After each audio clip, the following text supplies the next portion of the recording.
Assalamualaikum warahmatullahi wabarakatuh. Alhamdulillah nahmaduhu wa nasta'inuhu wa nastaghfiruh wa na'udzu billahi min shururi anfusina wa min sayyiati a'malina. Man yahdihillahu fala mudilla lahu wa man yudlil fala hadiya lahu. أشهد أن لا إله إلا الله وحده لا شريك له وأشهد أن محمدا عبده ورسوله أما بعد. Hadirin dan hadirat yang dirahmati Allah, terlebih dahulu kita sambung dulu hadis yang menjadi siri yang berikutnya untuk kita baca pada minggu ini. Sebelum itu saya nak sebut kepada sesiapa yang di sini ataupun yang menonton siaran kita ni, sebahagian daripada hadirin kita ni sebahagiannya pelajar. Jadi mereka mungkin tak ada kitab, dan harga kitab ni lebih kurang saya tak tahu berapa satu. Berapa harga kitab ni satu? Ada 60, 70 kan. Jadi ada orang tanya saya kata kita mengalu-alukan sesiapa yang nak menderma atau tabarruk kitab, supaya kitab tu kita dapat Bulughul Maram ni dapat kita edarkan di dalam kelas ni untuk mereka yang tak ada kitab, yang mana dengan itu mereka akan boleh memiliki kitab. Tapi bila ada kitab kena mai, tak boleh bunting. Hadis yang berikutnya ialah hadis an Ibnu Abbas radhiyallahu anhuma. Qala Rasulullah sallallahu alaihi wasallam, ala wa inni nuhitu an aqra al-Qur'an raki'an aw sajidan, fa amma ar-ruku'u fa'azzimu fihi rabb, wa amma as-sujud fajtahidu fi ad-du'a, fa qaminun an yustajaba lakum. Rawahu Muslim.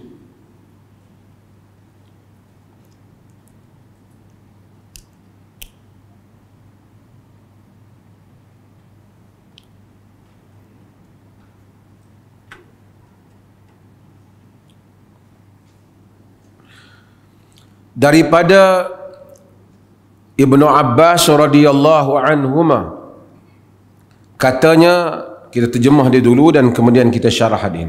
Katanya, sabda Rasulullah sallallahu alaihi wasallam, ala wa inni nuhitu an aqra al-Qur'ana raki'an aw sajidan.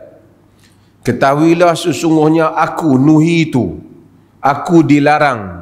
Tu bukan aku melarang, yakni majhul. Aku dilarang, macam umirtu, aku diperintahkan. Nuhitu, aku dilarang. An aqra al-Qur'ana raki'an aw sajidan, untuk aku membaca Quran ketika rukuk ataupun sujud. Yakni dilarang membaca Quran ketika rukuk ataupun sujud. Fa amma ar-ruku'u fa'azzimu fihi ar-rabb. Adapun rukuk maka ta'zimkan, besarkan Rabb, yakni Tuhan. Wa amma as-sujud fajtahidu fi du'a. Adapun sujud maka sungguh-sungguhlah kamu berdoa. Faqaminun an yustajaba lakum, maka sangat-sangatlah besar untuk kamu akan dimustajabkan. Kemungkinan besar akan teramat-amat Allah Ta'ala akan memustajabkan doa kamu. Hadis ni ialah hadis Abdullah ibn Abbas. Abdullah ibn Abbas, seperti mana yang kita telah sebut, ialah anak kepada Al-Abbas, iaitu bapa saudara Nabi SAW. Al-Abbas tu bapa saudara Nabi. Anak dia berapa orang? Antaranya ialah Abdullah ibn Abbas radhiyallahu anhu. radhiyallahu anhuma, Allah redha dia, dan bapa dia Al-Abbas. Dia lahir pada tahun yang ketiga sebelum hijrah, ataupun bukan pada tahun yang ketiga, 3 tahun sebelum hijrah. Sebelum Nabi hijrah 3 tahun, lahirnya Abdullah ibn Abbas. Maksudnya ketika Nabi sallallahu alaihi wasallam berada di Madinah pada tahun yang pertama tu, Ibn Abbas baru berusia berapa? 4 tahun lah. Pasal dia 3 tahun sebelum Nabi sallallahu alaihi wasallam berhijrah. Dia meninggal, Rasulullah meninggal, wafat, umur dia 13 tahun. Abdullah ibn Abbas. Ini menjadi perbahasan di kalangan para ulama hadis tentang riwayat-riwayat Abdullah ibn Abbas. Ulama-ulama hadis tahu bahawasanya sebahagian besar riwayat Ibn Abbas itu tidak dia ambil sendiri daripada Nabi sallallahu alaihi wasallam. Yang saya selalu sebut ini tentang marasil, iaitu riwayat yang sahabat ambil dari sahabat yang lain, tak terus daripada Nabi sallallahu alaihi wasallam. Dan marasil ini ada beberapa bahagian di dalam ilmu hadis, di antara orang biasa dan antara sahabat. Sahabat tidak timbul kerana siapa pun diambil di kalangan sahabat. Dia panggil marasilus sahabah, marasil sahabat. Cuma Ibn Abbas, oleh kerana dia sempat, kalau dari segi tempoh dia bersama dengan Nabi, dia sempat 30 bulan. Ada hadis yang kita baca selalu, hadis yang Ibnu Abbas berada di rumah mak saudara dia, iaitu Maimunah, isteri Nabi, Ummul Mukminin, yang Ibnu Abbas bangkit ikut Nabi salat pada malam hari, yang dia salat di sebelah kanan kiri Nabi, fa akhadha bi ra'si, dalam bahagian riwayat fa akhadha bi udhuni, Nabi pegang telinga dia, Nabi pegang kepala dia, dan kemudian Nabi jadikan dia sebelah kanan Nabi sallallahu alaihi wasallam. Dia ambil air untuk Nabi wuduk. Di situ Nabi sallallahu alaihi wasallam doa pada dia ketika umur dia sekitar 10 tahun, Allahumma allimhul kitab, ya Allah alimkan dia kitab, seperti yang diriwayat di dalam Sahih Al-Bukhari. Di dalam riwayat yang lain, iaitu yang lebih panjang, iaitu Allahumma faqihhu fid din wa 'allimhu ta'wil. Allah faqihkan dia dalam agama dan alimkan dia ta'wil, yakni tafsir Quran. Sebab itu antara makna ta'wil ialah tafsir. Kerana wa 'allimhu ta'wil, ta'wil makna tafsir.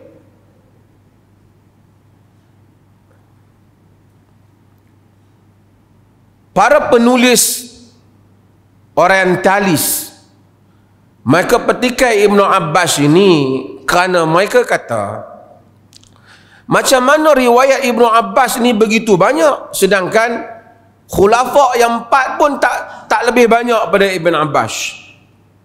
Maka kira di dalam Bukhari, di dalam Muslim, kalau dia ambil jenis tengok kepala riwayat dia, di dalam Musnad Ahmad, dalam Bukhari ada 300 lebih, 200 lebih, dalam Musnad Ahmad 1600 lebih.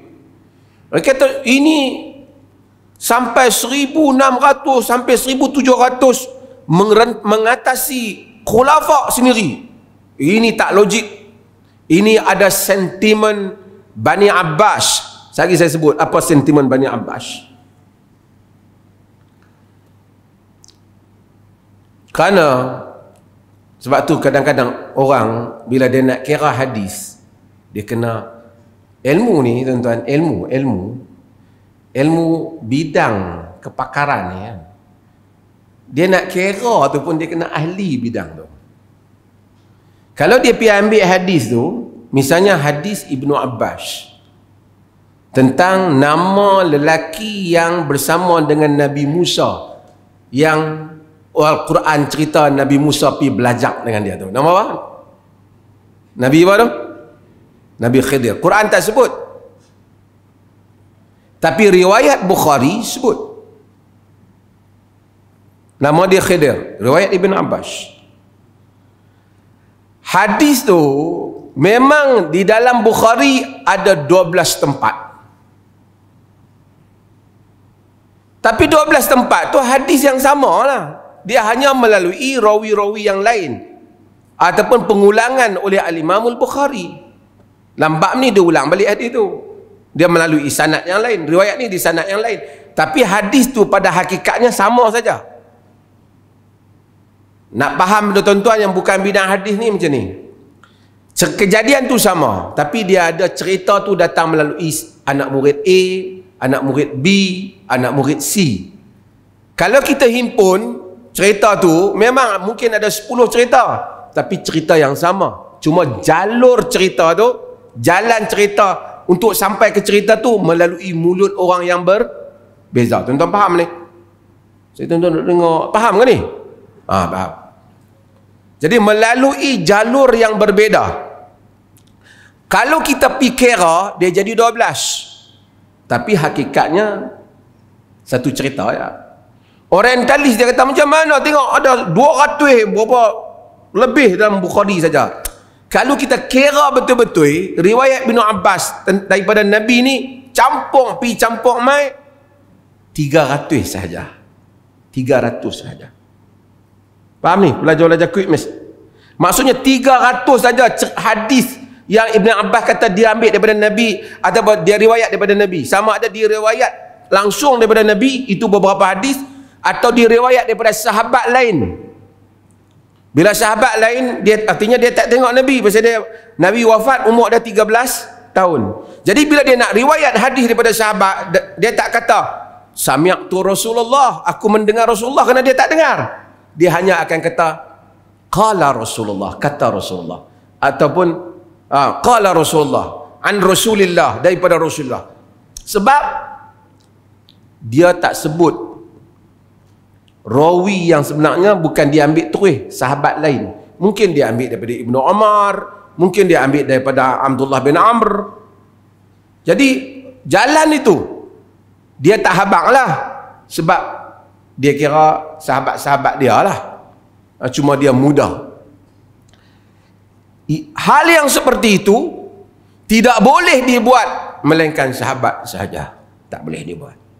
Sahabat saja boleh buat ni. Kalau selain para sahabat buat macam ni, mursal ni timbul masalah. Tapi Al-Imam Syafi'i ada panjang bab mursal ni, yang dibahaskan dalam kitab dia Al-Um tentang mursal dan syarat-syarat mursal yang dia terima. Ini satu ilmu tentang mursal. Ilmu ni pelajar-pelajar quiz yang ada ni, belajar ilmu ni banyak. Art, seni, untuk memutuskan sesuatu hadis tu Nabi kata ke bukan Nabi kata.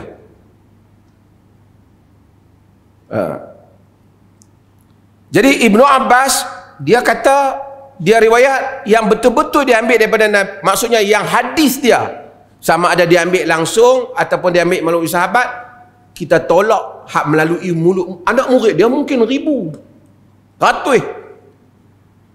Tetapi kata saya hari ni cerita satu perkara, tuan-tuan 20 orang balik cerita ke orang lain, kalau dikumpulkan jalan cerita ada 20 jalan, betul tak? Tapi hakikatnya satu cerita pada satu masa saja. Tapi kalau orang kira ada dia ni 20 cerita, bukan 20 cerita, 20 orang yang bercerita. Tuan-tuan faham? Begitulah riwayat-riwayat. Apabila ditengok riwayat Ibnu Abbas tu begitu banyak, dia orang sangka Ibnu Abbas riwayat beribu. Sebenarnya tak beribu, 300 ya. Ada riwayat misalnya hadis haji, kata besok buat kursus haji macam buat contoh baru habang tak sat, tak sat baru habang saya kata nak benar kursus haji esok. Okey, haji lah contoh. Hadis Ibnu Abbas, if'al wala haraj. Nabi kata, buat tak macam mana pun tak apa. Nak dahulukan cukok kau, nak dahulukan melontar kau, if'al wala haraj. Buat tak apa. Riwayat tu saja ada 13 kali di dalam Sahih Bukhari. Hadis yang sama tapi melalui sanad yang berbeza. Jadi kalau kira hak dua tadi tu ada berpuluh dah hadis yang sama. Ini mustasyrikun ataupun orientalis, dia kira kepala saja dia confused. Dia kata Ibn Abbas ni tak betul, banyak sangat. Sebab tu arts dalam nak kira, ilmu, mengira data, mengira fakta. Okey, saya balik pada isu. Banyak hadis-hadis palsu juga yang disandarkan kepada Ibnu Abbas berhubung dengan kelebihan Bani Abbas. Pasal apa kelebihan Bani Abbas ni? Tuan-tuan tahu kerajaan Abbasiyah. Ni kita cerita politik sikit. Kerajaan Abbasiyah, ni cerita politik zaman dulu-dulu. Kerajaan Abbasiyah ialah kerajaan yang datang Bani Abbas. Dia datang selepas kerajaan Bani Umayyah. Tuan-tuan yang bukan study sejarah Islam ni, dia mula-mula khalifah selepas Nabi wafat siapa dia? Tuan Mahathir. Jauh sangat siapa? Abu Bakar Siddiq. Okey, Abu Bakar Siddiq. Apabila Abu Bakar wafat, datang apa? Omar tak apa, dia datang mudah. Datang melalui pesanan Abu Bakar. Jadi Abu Bakar pesan, ada sahabat yang macam reluctant sikit masa awal tu, nampak Omar keras, tapi akhirnya semua agree, setuju. Cuma bila Omar wafat, kena tikam, Omar mula satu sistem, dia calonkan 6. Bila dia calonkan 6, 4 tarik diri, akhirnya tinggal 2. Kalau macam saya sebut sebelum ini, kalau Abu Ubaidah Al-Jarrah ada, tentu dia calon kat Abu Ubaidah Al-Jarrah, dia tak buat calon 6. Kita tahu dah, dia akan buat macam Abu Bakar. Tapi dia pun tak tahu nak calon siapa, dia letak 6. 6 ni mana-mana pun boleh. Pendekkan cerita, tarik diri, Abdul Rahman bin Auf juga tarik diri, orang yang Omar sayang juga Abdul Rahman bin Auf, fa innahu mulham, kata Omar kepada Abdul Rahman bin Auf. Orang yang diilhamkan. Dia juga tarik diri, tinggal 2 calon, iaitu Uthman dan Ali. Abdul Rahman bin Auf lah yang pertama membuat kutipan suara di kalangan sahabat orang Madinah. Ali Uthman. Cuma orang percaya kat dia yang mengisytiharkan di dalam masjid pada orang ramai. Kamu setuju apa aku ni Ustaz? Dia kata kebanyakan orang yang aku tanya, mereka nak Uthman. Jadi Uthman jadi. Itu dah mula pungatan suara. Macam pilihan raya lah. Dia mula. Jadi carungkan Uthman. Ketika itu lagi sudah ada bibit kelompok.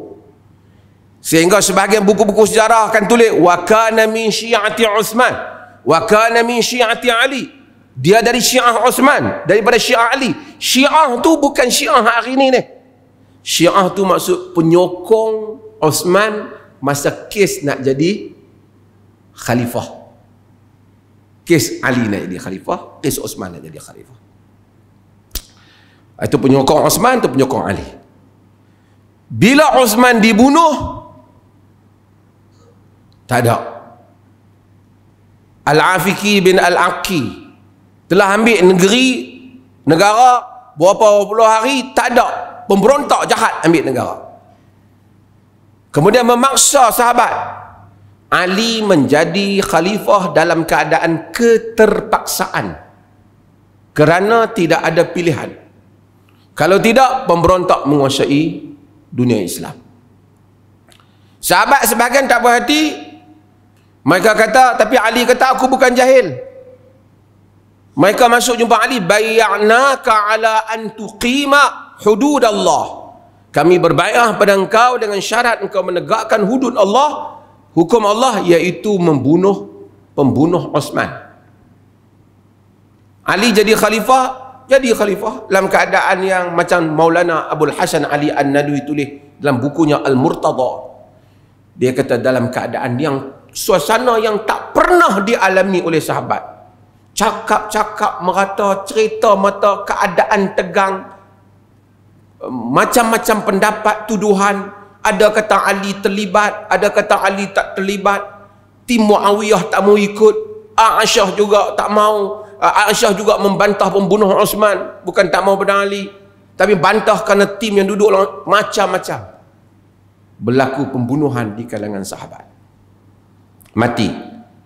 Berlaku peristiwa perang Jamal antara Aisyah dengan Ali. Berlaku Siffin. Habis itu Ali apabila telah dibunuh oleh Khawarij, ketika dia sedang salat, tikam dia, yang mengambil jawatan dia ialah Al-Hasan bin Ali. Ramai orang terlepas, dia ingat Muawiyah ambil terus. Al-Hasan bin Ali ambil. Al-Hasan bin Ali ambil, dia tengok Al-Hasan bin Ali mentahqiqkan makna yang Nabi kata ketika Nabi tengok Al-Hasan, inna ibni hadha sayyid fala'alla Allah yuslihu bihi baina fi'ataini 'azimataini minal muslimin. Dalam hadis yang diriwayatkan oleh Imam Muslim, anakku ini cucu, anakku ini sayyid, kata Nabi. Sayyid ni tuan lah, sebab tu kita panggil keturunan Nabi ni sayyid. Inna ibni hadha sayyidun, kata Nabi, anakku ini sayyid. Mudah-mudahan Allah Ta'ala mendamaikan dia dua fi'ataini azimataini minal muslimin, dua puak yang besar di kalangan kaum muslimin. Puak apa? Puak Ali dan puak Muawiyah. Hadis ni juga mensabitkan juga Muawiyah minal muslimin. Muawiyah minal muslimin. Sebab Nabi kata fi'ataini azimataini minal muslimin. Al-Hasan bila dapat jawatan, dia damaikan, dia serah jawatan tu pada Muawiyah. Sebab tu Syiah ni dia tak apa happy dengan Al-Hasan. Dia jarang sebut nama Al-Hasan, dia sebut nama siapa banyak? Husain. Dalam aliran Sunni, Imam Mahdi dia pergi ke Al-Hasan, majoriti Sunni. Syiah Imam Mahdi mari ke Husain. Kita jarang dengar ya Hasan, ya Hasan, dia jarang. Dia sebut apa? Ya Husain. Dia tak syiah ni, pisrah ni. Okey, apabila Muawiyah maintah, Muawiyah ni daripada Bani Umayyah. Umayyad tu orang kata Bani Umayyah. Bani Umayyah ni Muawiyah bin Abi Sufyan bin Harb sampai kepada Umayyah. Ini jalur Bani Umayyah. Cuma Muawiyah ni dia telah mulakan satu benda yang timbul kontroversi. Dia mula melantik anak dia, sedangkan sebelum ni semua lantik syura. Ramai orang petikai macam-macam. Ada orang kata Muawiyah telah langgar sistem syura dalam Islam. Satu pendapat. Tetapi dalam politik dia lain kalau nak dinilai. Apabila Muawiyah telah menubuhkan 40 tahun Muawiyah di dalam politik, sehingga sebahagian para sahabat kata kepada orang yang hina Muawiyah, aku bimbang jika engkau melihatnya, kau menyangka dia Al-Mahdi yang dijanjikan. Ali memerintah Kufah, ramai orang yang bangkit menentang Ali. Di kalangan pengikut Ali sendiri khianat pada Ali. Yang membunuh Al-Husain, pengikut Ali yang berperang bersama dengan Ali di Siffin menentang Muawiyah. Tetapi orang Syam solid di belakang Muawiyah. Tak ada orang yang berbeza dengan Muawiyah. Sebelum Arab terkenal dengan kata-kata Muawiyah dalam politik, sya'ru Muawiyah, rambut Muawiyah. Karena Muawiyah ni kata, di dalam politik kalau orang tarik aku lepas, orang lepas aku tarik. Smart, memerintah Syam dengan baik. Kata Al-Imam Ibn Kathir dalam Al-Bidayah wa Nihayah, Muawiyah itu memerintah dan Islam tertegak pada zaman dia. Tertegak pada zaman dia. Awwalu jaishu ummati yarkabuna al-bahr wajabat. Umatku yang pertama menaiki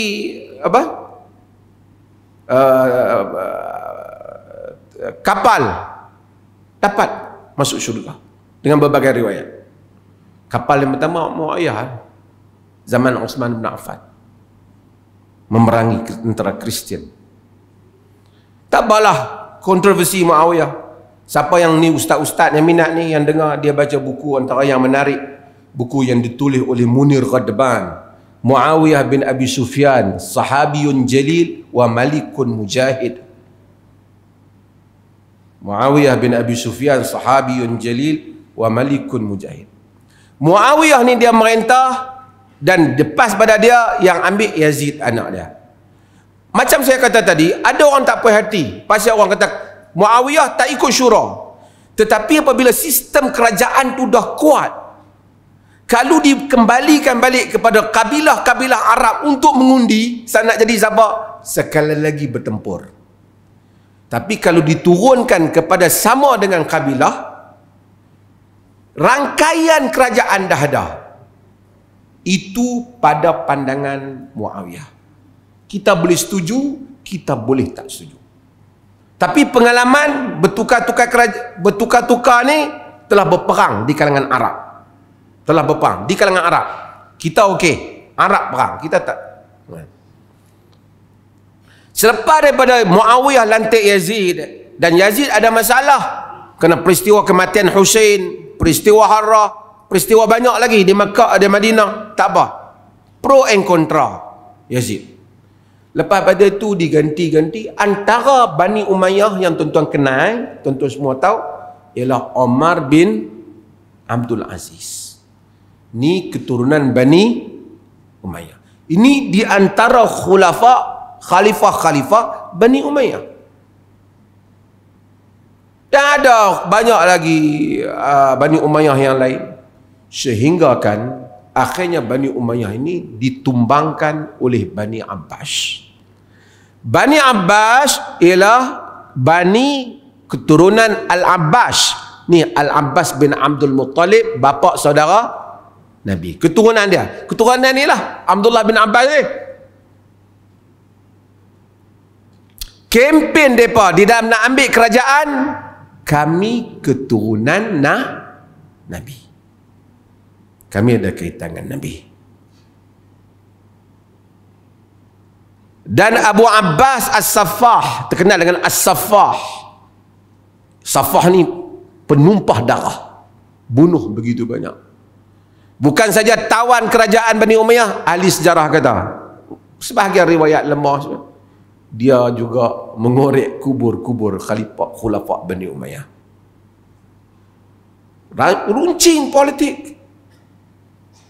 Tapi akhirnya dia memerintah, dunia Islam membesar. Kerajaan Baghdad yang tuan-tuan tahu, yang menguasai Al-Ma'mum, Ar-Rashid, semua tu anak-anak Bani Abbas. Dan kerajaan Abbasiyah antara kerajaan yang panjang, sehinggalah Mongol masuk apabila berlaku perpecahan. Sebab tu tuan-tuan kalau baca buku politik dulu, seperti Al-Ahkam As-Sultaniyah, dengan berbagai andaian, salah satu benda dia akan sebut syarat khalifah Bani Quraisy. Kenapa dia sebut Quraisy? Kemungkinan memang dia pegang hadis. Kedua, bagi mengekalkan kuasa Bani Abbas. Ni Al-Ahkam Sultaniyah, Abu Ya'la Al-Farraq, semua, dan kitab-kitab mereka. Okey, tak apa. Hadis-hadis yang palsu tu, yang dikaitkan dengan Abdullah bin Abbas ni bukan dia yang riwayat. Penyokong Bani Abbas ni buat hadis palsu, nak kata khalifah mesti Bani Abbas kelebih hadis-hadis palsu. Sanad dia kata an Abdullah bin Abbas an Rasulillah. Faham tak? Daripada Abdullah bin Abbas, daripada Rasulullah. Bukan Abdullah bin Abbas yang buat hadis tu, penyokong ni. Sebab tu penyokong politik ni lebih lajak daripada laju sepanjang sejarah. Depa lebih sanggup buat hadis palsu kerana nak sokong Bani Abbas. Sama juga hadis-hadis palsu untuk menyokong kepimpinan Ali yang dibuat oleh Syiah. Semua hadis palsu di dalam politik. Sebab tu untuk tujuan politik ni orang boleh buat macam-macam. Bukan SD palsu je, hadis palsu boleh buat. Sebab tujuan. Tak apa, nanti saya cerita. Tapi saya nak cerita. Jadi nasab hadis palsu kepada seperti mana yang dibuat oleh orientalis, menasabkan kepada Abdullah bin Abbas hadis palsu, tak benar. Bukan dia yang kata. Macam kita dengar orang kata, an Abi Hurairah radhiyallahu anhu kaza wa kaza, sekian Abu Hurairah kata. Bukan Abu Hurairah yang buat hadis palsu tu, orang yang buat hadis palsu kata dari Abu Hurairah daripada Nabi. Tak bolehlah salah Abu Hurairah. Tuan-tuan faham maksud? Jadi tak bolehlah tuduh Abdullah bin Abbas yang membuat hadis-hadis palsu tentang Bani Abbas untuk tujuan politik kerajaan Bani Umayyah. Kalau orang kata teruk kerajaan Abbasiyah, kalau orang kata teruk kerajaan Abbasiyah, bukan pemerintah tu yang teruk sangat tu, penyokong tu. Hadis palsu tentang kelebihan Muawiyah juga ada. Saya penyokong Muawiyah. Saya masih ingat sampai zaman ni ketika perang Teluk, saya duduk di Jordan masa tu. Saddam Hussein lawan Amerika. Everybody orang Islam sokonglah Saddam lawan. Tak apalah nak sokong Saddam tu, tak apalah. Kalau di Jordan tu 5 waktu kunut, dalam kunut sebut nama Saddam Hussein. Dia sebut dalam kunut Tony Blair sebut, George Bush sebut. Tapi sampai melampau khatib seorang khutbah baca hadis-hadis Nabi. Hadis yang ni Nabi maksudkan Saddam Hussein. Ambil hadis kau mana leleng Saddam Hussein dia dapat hadis tu. Nak sokong lah. Tak salah guna sampai hadis macam tu. Ini masalah manusia apabila dia fanatik, dia menyokong satu hal. Hadis ni baru kita masuk matan. Ini baru syarah sanad. Hadis ni dia kata Abdullah bin Abbas, qala Rasulullah sallallahu alaihi wasallam, Rasulullah kata, ala wa inni nuhitu an aqra al-Qur'ana raki'an aw sajida. Hadis ni penaknya dia potongan daripada hadis lain yang hadis ni dia lebih panjang. Ayuhan nas innahu la yabqa minal mubashsharatin nubuwwati illa ru'ya as-salihah yaraha al-muslim au tura lahu. Hadis panjang. Lepas tu baru mari hadis ni. Tak apa. Dia potongan daripada hadis tentang mimpi. Saya tak mau syarah hadis mimpi tu pasal yang ni saja matan yang dia nak syarah. Dia kata, aku dilarang untuk membaca Quran ketika rukuk ataupun sujud. Itu dulu potongan. Aku dilarang. Nuhid, Nabi dilarang. Boleh jadi ada benda yang Nabi dilarang, kita tak dilarang. Tapi secara umumnya apa yang Nabi dilarang, kita juga dilarang. Melainkan kita dapat sabit benda tu khas untuk Nabi saja. Dalam kes ini semua ulama sepakat rukuk dan sujud dilarang membaca Al-Quran.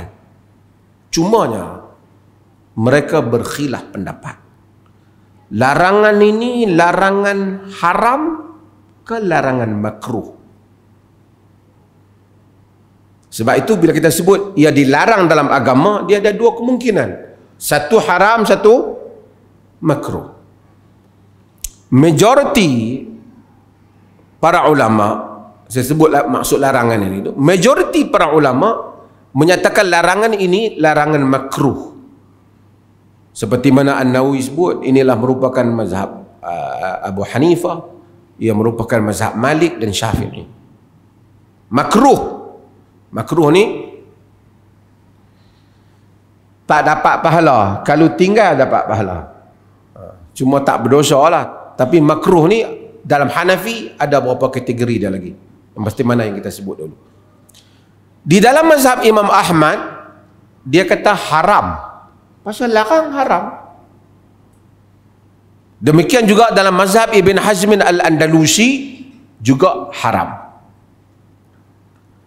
Cuma yang saya nak sebut sikit, saya nak sebut apa yang Syekhul Islam Ibn Taimiyah rahimahullah sebut.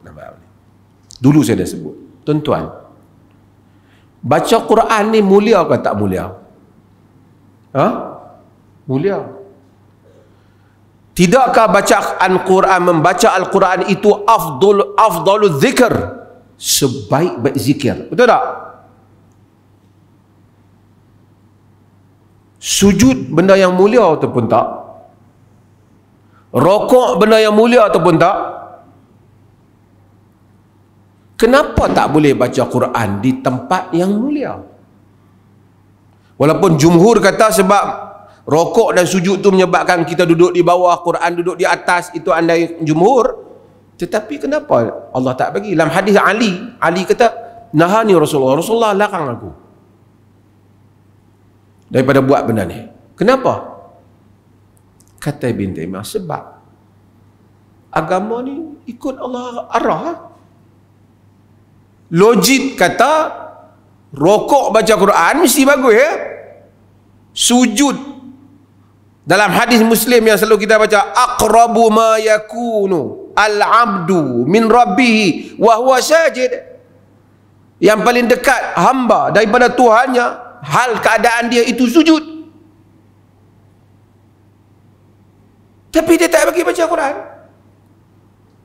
Logiknya bagus ya, bagi menunjukkan kepada kita ibadah mengikut apa yang Allah dan Rasul ajar. Andaian tak boleh, kalau dia kata tak baca, walaupun logik kata bagus, logik kita bagus, itu syariat.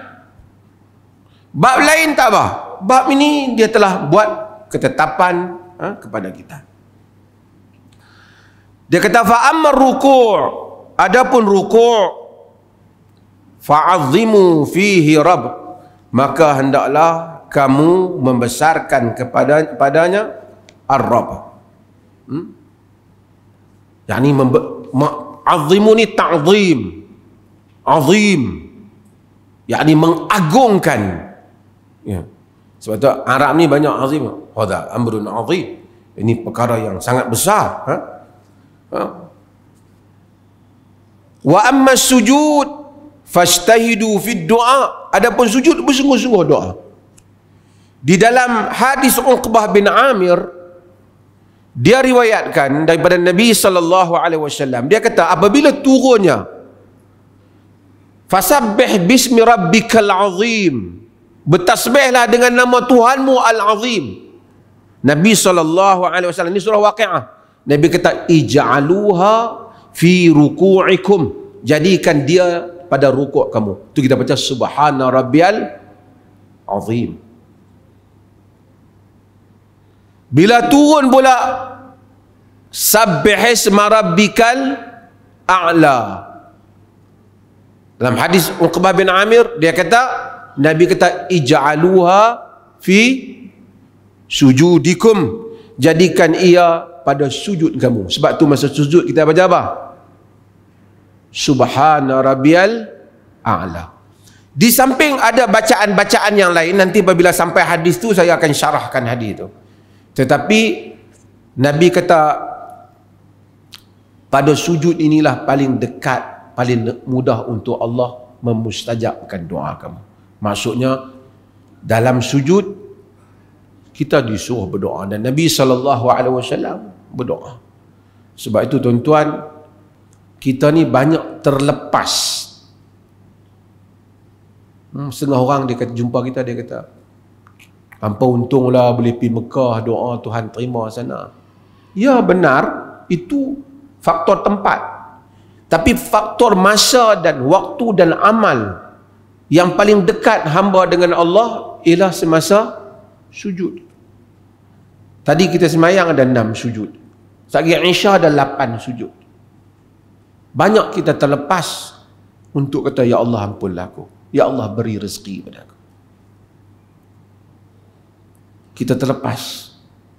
Mungkin kita sama dengan imam cepat.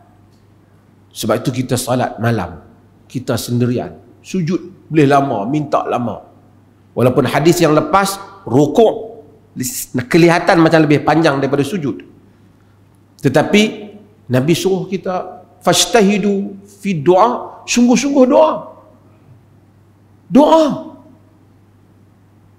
Bayangkan satu orang bangun qiyamul lail, waktu mustajab, perbuatan yang mustajab.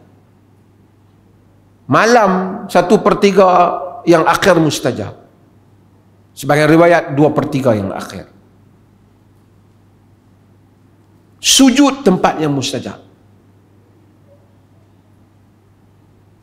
Sebab itu Al-Imam Ibn Qayyim Al-Jauziyah rahimahullah disebut antara sebab dibawa rezeki kepada kita ialah qiyamul lail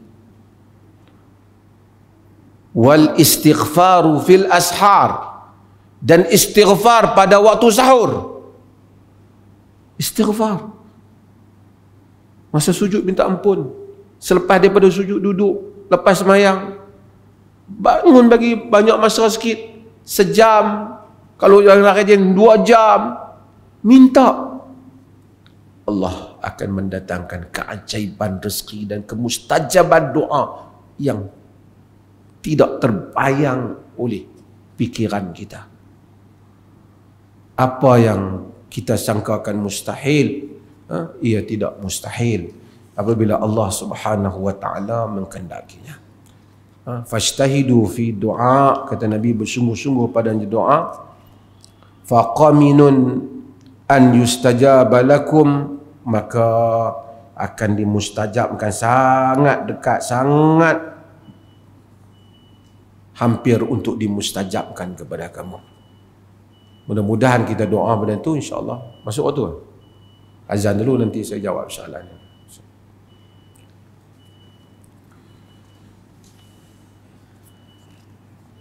Allahu Akbar, Allahu Akbar, Allahu Akbar,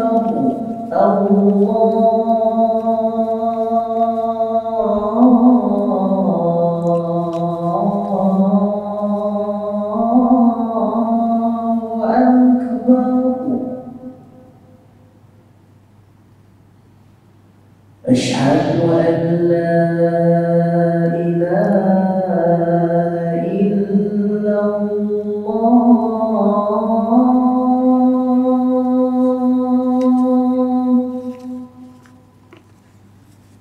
أشهد أن لا إله إلا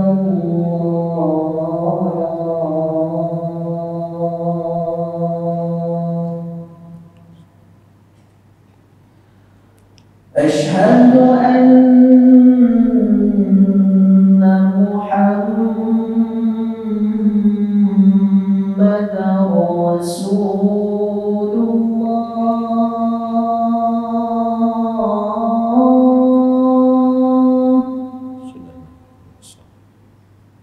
أشهد أن محمدا رسول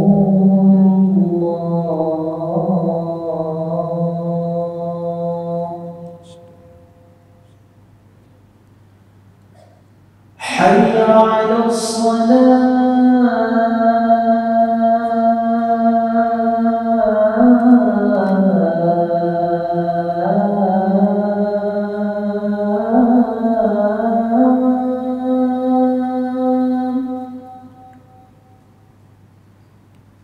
حي على الصلاة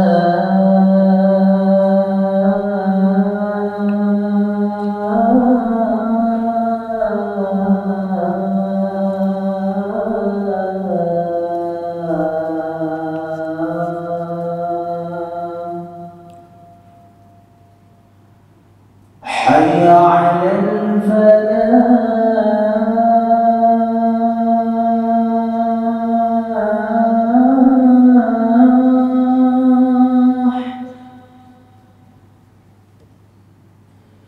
حي على الفلاح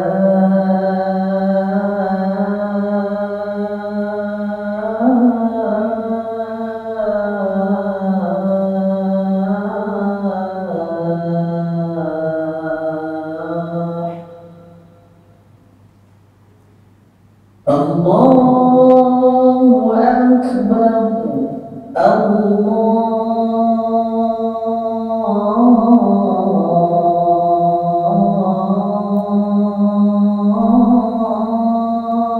أكبر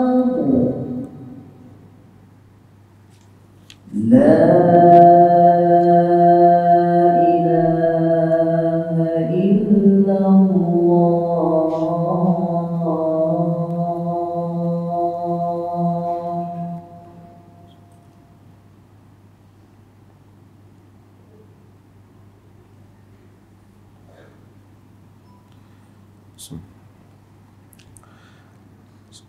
Hadirin dan hadirat yang dirahmati Allah. Saya tahu sebahagian orang, banyak orang hantar kat saya untuk tanya apa pendapat saya tentang apa yang berlaku dalam negara ni. Saya sebut sikit lah. Pasal mungkin sebahagian tuan-tuan pun nak tahu pendapat. Tuan-tuan, kita sebut kita dulu. Pertama, kita jangan heran dengan apa yang berlaku. Itu dulu. Pasal apa yang berlaku di kalangan orang politik ni, macam tu dah tabiat dia. The ground of politics is compromise, and the ground of religion is principle. Politik ni dia compromise. Kemarin dia boleh kata, bukan kemarin, baru 2 jam lepas dia kata yang lain. Kemudian dia boleh kata yang lain. Kemarin kawan tu ahli neraka, petang ni dia ahli syurga. Kemarin kawan tu maksa kau, hari ni kau jangan risau. Politics. Yang salah apa? Kita yang percaya kat mereka tu. Sebab tu saya rasa bagus tahun ini ataupun kali ini pilihan raya, kita tak nampak sangat ramai orang yang begitu apa, berlebih-lebihan. Semua orang dah mula insaf. Biarlah kat mereka nak syok-syok. Dulu lagi teruk. Apatah lagi dulu apabila sebahagian, apabila penyalahgunaan kuasa pegawai kerajaan pun kena terlibat. Kalau tak pergi bantu tempat menteri berkenaan, habis pilihan raya, dia kena tindakan. Itu bagusnya apabila tidak ada orang yang kuat. Kalau kuat, kita tak dapat selesaikan. Saya tidak bercakap tentang politik kepartian, tapi saya bercakap tentang secara umum. It's not for the specific political party. Tapi untuk umum, kita kena tahu. Supaya kita tidak tertipu. Sebab tu kita dalam masjid daripada dulu, tak boleh kempen parti politik. Kerana politik ini, dia bubuh dalil macam mana pun untuk parti dia, dia boleh berubah. Yang pengikut ni dah bertumbuk, tak makan, tak balik kenuri, masam muka. Lah mereka shake hands jom ya. Apa punya bodoh kita yang kat bawah ni kalau berlebih-lebihan. Sebab tu jangan berlebihan. Dia Thomas Sowell dia sebut politik is a art. Is the art of making your selfish desires seem like national interest. Politik adalah satu art, untuk satu seni, nak bagi orang nampak kamu punya nafsu pribadi kamu menjadi kepentingan awam. Dia punya cakap tu semua orang sanggup. Hak makan tak cukup pun pergi belanja duit tu. Tak cakap dengan abang, tak cakap dengan adik, masang muka. Akhirnya tak ada apa. Mereka sama-sama pergi elok pakai baju Melayu kan. Kan? Makan kedai kita juga yang leceh. Sebab tu saya bukan cakap pasal mereka, saya cakap kita. Kita. Betulkan diri kita. Sebab tu berbaloi, tak berbaloi. Siapa saja. Pasal ada orang tanya, saya menyesal. Hantar saya menyesal. Hari tu saya belanja tu. Rupanya mereka nak jadi macam ni. Bukan saya nak kata lah. Dalam bahasa orang kampung, padan lah. Dia memang macam tu. Dia akan bercakap tentang, tuan-tuan, dia orang politik cakap human rights, freedom of expression, freedom of speech, kebebasan bersuara, kebebasan bercakap kalau mereka kena. Tapi kalau kita cakap kritik mereka, dia kata, hang siapa cakap banyak sangat main masuk tanding? Orang cakap kat dia tak boleh. Kalau dia nak bercakap, dia freedom of speech. Orang kritik dia, no freedom of speech. Itu dulu supaya kita clear dalam fikiran kita. Ini orang politik. So kita jangan duk anggap depa ni itu janji macam lain nanti. Orang politik dengan toke kapet boleh pakai lagi. So politik is the art of the possible. Apa saja mungkin. Okey. Kita pula. Ni supaya kita clear. Supaya kita jangan pening dengan apa. Memang macam tu dah. Okey, apa yang telah kita buat? Kita pula. Apa yang telah kita buat? Kita hari itu kita buat satu benda, iaitu semua rakyat Malaysia ni ada, yang tak ada balik duk celup di rumah dengan awak sendiri. Takut kawan-kawan tuduh, kata tak pergi mengundi. Peringkat itu Allah kata, yalah, Quran kata apa? Innallaha ya'murukum an tu'addul amanati ila ahliha. Allah perintahkan kamu supaya bagi amanah kepada ahlinya. Kita macam kita kata, nak tengok, tak tahu. Sebagai orang dia tengok pemimpin dia, idola dia, inilah tak ada dah. Kalau ada Nabi pun aku nak bagi jawatan ni lah kat dia. Seolah-olah Allah semua pakai baju, tidur dengan baju tu, ni dengan baju tu. Pantang orang kritik pemimpin dia sikit, 3 hari tidur tak lain lah. Tapi kita nampak, sebahagian orang dia nampak, semua ni lebih kurang. Cuma siapa hak teruk dengan korang teruk. Okey. Dah berlaku proses tu, kita dah bagi amanah. Pakatlah menunaikan amanah kepada yang layak pada fikiran kita. Tak ada siapa boleh kata parti saya masuk syurga, parti dia masuk neraka, tak ada. Cuma yang ada macam saya kata, piundi orang yang tentang Islam itu ada hukum. Piundi orang yang memang nak buat benda yang zalim, istiharkan nak buat rasuah nak apa, itu memang ada hukum. Piundi yang jelas-jelas mengistiharkan dasar yang salah, itu ada hukum. Tapi kalau setakat dia ni offer nak bagi PTPTN, dia ni nak bagi tol, dia ni nak bagi apa, kita pun tak tahu lagi bagi ke tak. Kita pun tak tahu. Ini semua cerita kan. Pakat piundi, habis dah. Setelah Allah kata bahawasanya kita ni bagi kepada yang layak, kita dah buat dengan ikhtiar kita, jadilah apa yang terjadi. Dia mai satu peringkat. Ayat selepas tu dalam surah An-Nisa tu juga, baru setelah dia kata bagi yang layak tu, barulah dia mai, ya ayyuhallazina amanu atii'ullah wa atii'ur rasul wa ulil amri minkum.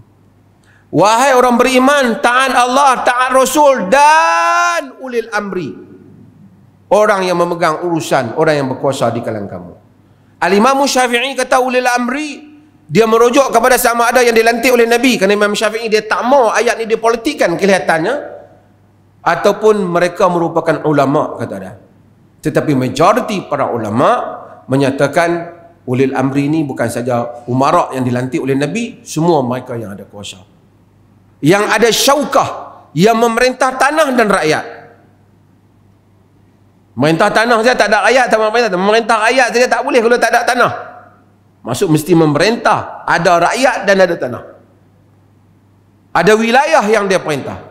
Ati Allah wa ati Rasul, taat Allah, taat Rasul dan ulil amri, tanpa diulang taat macam mana kita beritahu. Kemudian dia kata fa in tanaza'tum fi syai' faruddu ila Allah wa Rasul. Kalau kamu berselisih dengan mereka ni, kamu berselisih dalam apa-apa perkara, balik pada Allah dan Rasul, balik pada Allah dan Rasul. So sekarang satu orang dilantik, mungkin ada kita sesuai, kita tak sesuai. Pertama, yang lantik itu dalam sistem kita dia beza. Ada pula yang di Pertua Agong, ada pula sistem dia juga bukan ada solid power. Ulul amri telah buat keputusan, mereka lantik satu orang. Kita mungkin setuju, mungkin tak setuju. Tapi Nabi kata alal mar'i muslim as-sam'u wa ta'ah ma lam yu'mar bi ma'siyatin. Fa idza umira bi ma'siyatin fala sam'a wala ta'ah.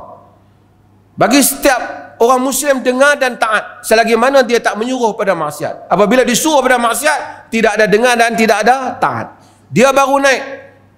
Macam Yazid yang baru naik, tidak ada alasan untuk siapa pun keluar. Sebab itu apabila Yazid baru naik, Ibnu Abbas, rawi yang kita baca, Abu Sa'id Al-Khudri dan juga Ibnu Umar, bahkan Abdullah Ibnu Zubair menasihati Al-Husain bin Ali supaya tidak keluar ke Kufah.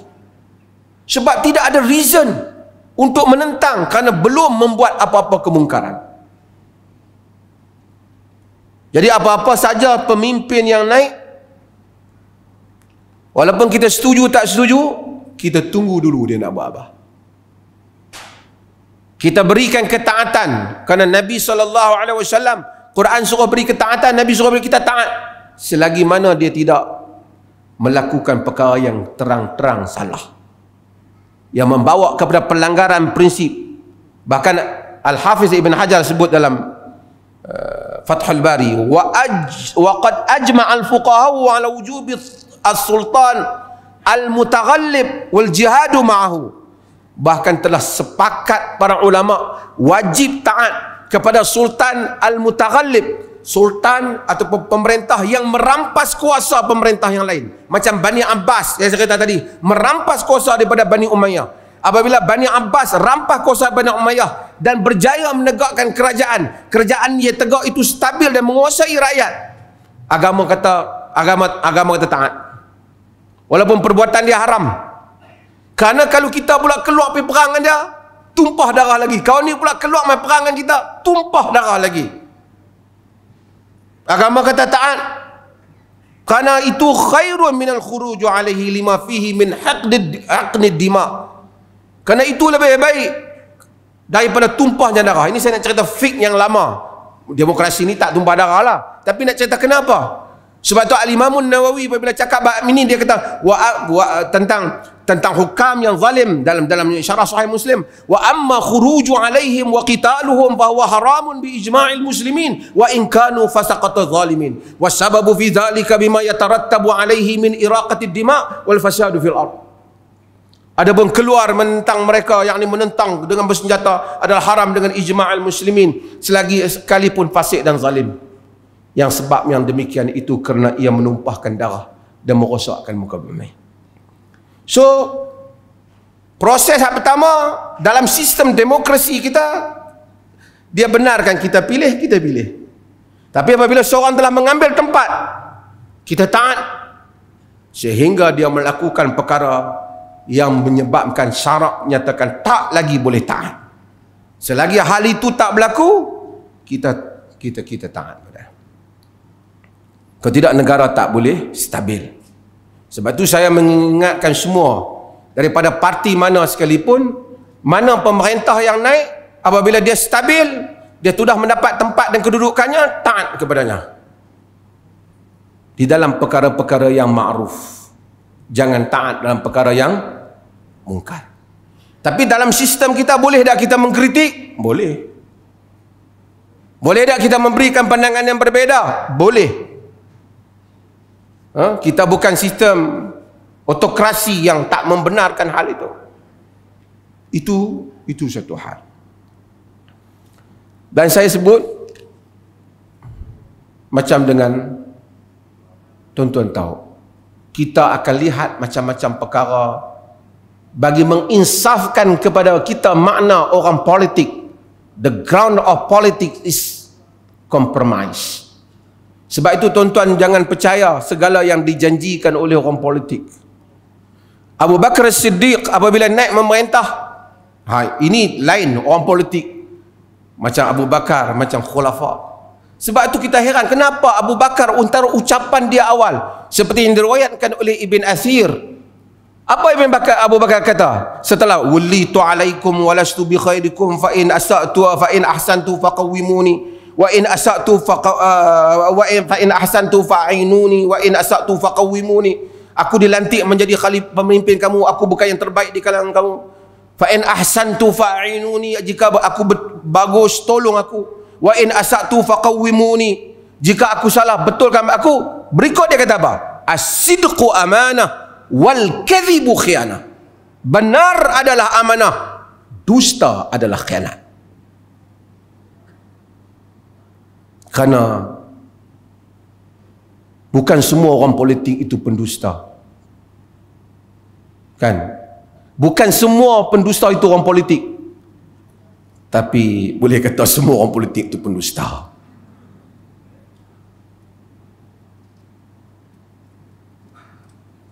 Cuma kita macam itulah. Lepas pada ni ramai orang. Sebab itu tuan-tuan, saya nak patah balik sikit ya. Iaitu kepada semua orang Malaysia, tak payahlah sangat berjuang untuk politik ni. Bagus baru ni lah. Kita politik ni kita syok-syok macam barat, sikit-sikit ada bendera cukup lah. Don't spend your money untuk politician ni. Saya takut, wallah alam, saya takut tak dapat pahala apa. Rugi lah. Bukan daripada prinsip. Ini semua sembang lah. Sembang masa tengah malam pukul 12, tamat waktu kempen, habis petang pukul 6, jadi lain dah. Sebab itu tuan-tuan, beristighfarlah siapa yang belanja banyak dah. Satu. Saya ada soalan, tapi saya nak jawab soalan yang kedua untuk orang Perlis. Ada orang tanya, macam mana dengan siapa pun perubahan kita terima. Macam mana saya sebut. Cuma saya nak sebut, ada orang tanya macam mana dengan prinsip-prinsip pegangan Islam di negeri Perlis ni. Adakah politik boleh mengubahnya? Saya tak mau jawab panjang, tapi saya nak baca ni undang-undang tubuh negeri Perlis. Pasal ramai yang nak tanya saya ni, supaya boleh potong negeri hak ni untuk jawab hak duk susah hati. Kadang-kadang hak luar Perlis susah hati lebih daripada Perlis lagi kan. Tapi insya-Allah tuan-tuan, kita doakan siapa pun mai melakukan yang terbaik, dan kita bersahabat dengan semua orang. Al-aslu as-silmi was-salam. Asal semua kebaikan dan perdamaian. Siapa pun mai. Kita sebelum ni pun tak sokong orang politik, selepas ni pun tak sokong orang politik. Wa in janahu lis-silmi fajnah laha, jika mereka cenderung kepada perdamaian, kita hendaklah berdamai. Cuma saya sebut untuk tuan-tuan duk tanya kan, sekali jumpa tanya lagi, sekali jumpa tanya lagi. Negeri Perlis kita ni macam mana? Untuk hak dalam dan luar tahu. Negeri Perlis ni dia sebut dalam undang-undang tubuh negeri Perlis, agama negeri 5-1, agama bagi negeri ialah agama Islam, Ahlus Sunnati wal Jamaah, seperti telah diamalkan di dalam negeri. Tuan-tuan faham maksud saya? Maksudnya ahli sunnah wal jamaah seperti yang diamalkan dalam negeri, ahli sunnah seperti yang ditafsirkan oleh pihak MAIPS adalah sesuatu yang ada di dalam undang-undang tubuh.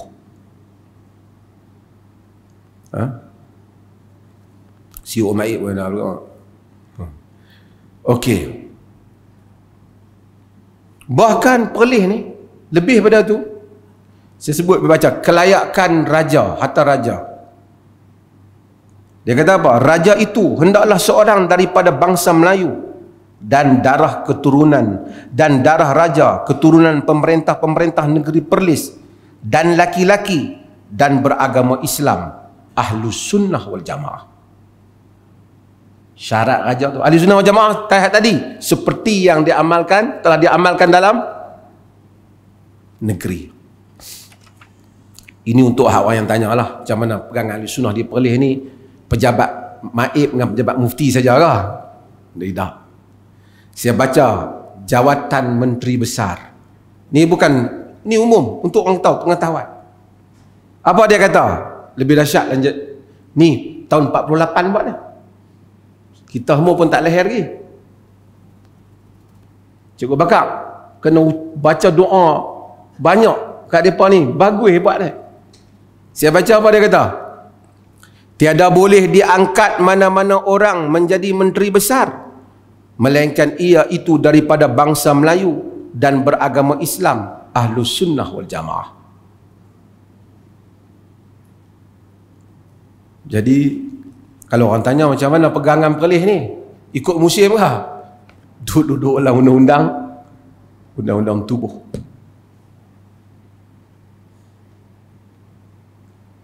Zaman kita tak ada lahir pun tak ada lagi. Mereka dah buatlah seperti yang diamalkan dalam negeri. Jadi tafsiran Ahli Sunnah tu apa? Yang ditafsirkan oleh MAIPS, yang MAIP keluarkan. Itu yang diamalkan dalam negeri. Pihak yang rasmi, kuasa tertinggi dalam hal ehwal agama, Majlis Agama Islam. Jadi hak tanya tu, saya harap jelaslah jawapan tu. Dia tanya musim ke tak musim, ia tak bermusim. Untuk orang biasa dan juga orang politik. Kan kita seimbang. Siapa tanya kita jawab, siapa tunggu kita sampai. InsyaAllah. Saya jawab ni soalan dia ni nampak macam kritikal ni. Saya habis soalan ni. Tuan-tuan malam ni dah jamuan dah? Dah jamuan dah? Tak apa, tuan-tuan lambat pun bini tak marah, ada nasib. Lelaki yang belum menikah, kalau dia berniat di dalam hati, dalam kurungan bukan lafaz, niatnya, nanti selepas nikah, kalau aku ucap bye-bye kat isteri aku, ia sama macam aku lafaz, aku telah ceraikan kamu. Dia kata, dia buat kurungan. Soalannya nanti selepas nikah, adakah niat itu masih diguna pakai dan valid? Adakah nanti kalau saya ucapkan bye kepada isteri saya sama dengan saya lafaz aku telah ceraikan? Seperti dalam niat itu, bolehkah menarik semua naik itu sebab saya belum nikah lagi, saya takut. Saya kata yang tu bukan niat, yang tu was-was. Niat ni azam untuk buat sesuatu baru nama niat. Kalau setakat duk cadang, dia bukan niat. Betul lu makna niat tu. Man hamma bihasanah, man hamma bisayyi'ah, baru cadang nak buat jahat. Niat azam. Maksudnya niat ni yang boleh menghalang dia kejadian dia lah. Kita pergi nak bunuh orang, sampai-sampai dia tak ada di rumah, tapi kalau ada, dia memang mati. Niat hak azam macam tu, itu yang dikira dalam banyak perkara. Nanti saya akan ada pengecualian. Sebab itu Nabi sebut dalam hadis, al-qatilu wal maqtulu kilahuma finnar. Yang membunuh dan yang kena bunuh semua masuk neraka. Sahabat tanya, hadzal qatilu fama balul maqtul. Hak ini yang membunuh, apa saya pula? Ini yang membunuh, kenapa pula yang kena bunuh masuk neraka? Nabi tahu, kana harisan ala qatli akhi, kerana dia juga berharis nak bersungguh-sungguh nak bunuh saudara dia. Maksudnya kalau tak dan ke dia, aku bunuh. Yang tu dua-dua masuk neraka, Nabi kata. Walaupun dia tak bunuh lagi. Sebab niat yang putus. Niat yang putus. So yang ni was-was. Was-was syaitan. Tak ada faedah. A'udzubillahi minasyaitanirrajim. Buang, tak ada kena-mengena. Okey.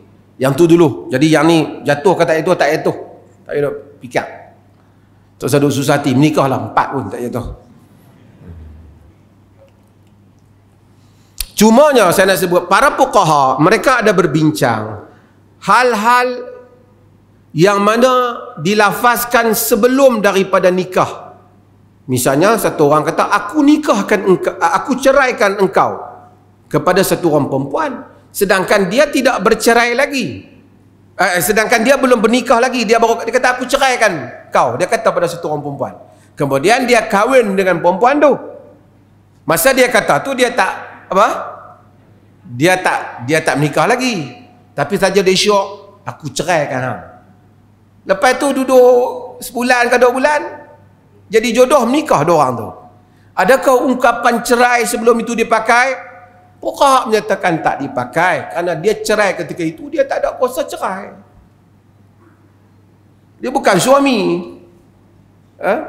Maka dia tidak ada dia tidak jatuh talak dalam hal itu. Ini juga tentang masalah ta'liq, yang sebab tu ta'liq itu diucapkan selepas dia akad.